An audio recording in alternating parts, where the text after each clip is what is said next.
आयुष्यात कधी कुठल्या गोष्टीचा आनंद झाला नाही बरं का. आज पहिल्यांदा एवढा आनंद झाला आणि तो ह्या आपल्या मुलामुळे जर आपल्याला जर मिळत असेल ना, तर त्याचा आनंद अजून द्विगुणित होतो बरं का.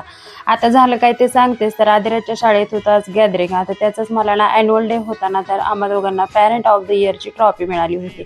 आणि खरंच म्हणजे अनएक्सपेक्टेड होतं बरं का. कारण त्यांनी अगोदर सांगितलं वगैरे काही नव्हतं. एकदम सरप्राईज त्यांनी नाव घेतलं, म्हणजे कानावरती शब्द पडले तर असे अक्षरशः खरं वाटत नव्हतं की आपलंच नाव घेतलंय का काही. 2 मिनिटं तर म्हणजे कानालाच विश्वास बसत नव्हता बरं का. आणि स्टेजवरती गेलो. आता तो स्टेजवर चढताना, पायऱ्या चढताना जो काही आनंद झाला असेल ना, तो मला शब्दात सांगता येणार नाही. आणि तोही आनंद आपल्या कष्टाने नाही बरं का, मुलांच्या कष्टाने. ट्रॉफी जरी मला पॅरेंट ऑफ द इयरची जरी भेटली असेल ना, पण त्याच्या मागं कष्ट मग आमचं तर होतंच, पण त्याचबरोबर माझ्या आदिराजचं पण होतं. कारण मी किती जरी अभ्यास घेतला ना, शेवटी त्याने तो अभ्यास केलाच पाहिजे बरं का. आणि मुलांनी जर अभ्यास नाही केला तर त्याचं फळ आपल्याला कसं मिळणार ना. आणि त्याचंच फळ आज भेटलं होतं बरं का.